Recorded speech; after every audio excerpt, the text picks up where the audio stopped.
Hey everybody, friendly neighborhood librarian Rachel Miskevich here with some more core library knowledge. Today we're going to be talking about Boolean search basics. So when you search Google or another internet search engine, you can use what we call natural language. You can type exactly how you speak. So for example, I'm a fan of the Marvel Cinematic Universe, so I might have the research question of how do Black Panther and Spider-Man represent society?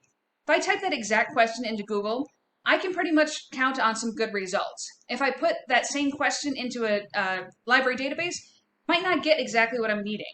That's because databases and us don't speak the same language. We're human beings, it's a computer program. So we have to figure out how it categorizes. We have to figure out how the database speaks. So we're going to use Boolean operators.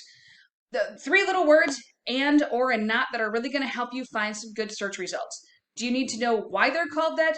No, you just need to know how to use them. The first one we're going to talk about is and, which is probably what you're going to use the most. Use AND when both terms you're looking for are required. You're telling the database you want a result that contains both words.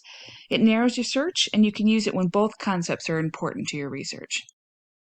Next, we have or, which is going to be your broadest search. When you use OR, you're telling the database you'll take either word. It'll make your search broader, and you use it when either word is acceptable. This works well when a word you're searching for has a lot of synonyms. For example, college or university. Finally, we have not, which is another Boolean operator that narrows your search.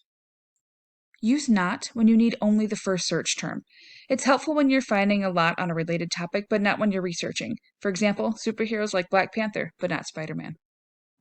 Two more quick tips for good database searching: phrase searching and truncation. Phrase searching is when you put something in quotation marks. That changes it from multiple words into one single phrase. So for example, if I'm searching for Black Panther and I put it in quotation marks, it locks those two words in together. I'm no longer going to get stuff just on the color black or just on Panthers. Now, you're probably going to have to use the Boolean operator of and to go with it to put it in context. Otherwise, you might get things like actual Black Panthers or the Black Panther Party. The other way is truncation. Truncation works really well when you have similar sounding words or synonyms. So you can use an asterisk just like this. So, for example, if I wanted to expand my Spidey knowledge in this paper from not just Spider-Man, if I put the asterisk after Spider, that would also allow me to search for Spider-Ham or Spider-Gwen. It makes it a broader search for those synonyms.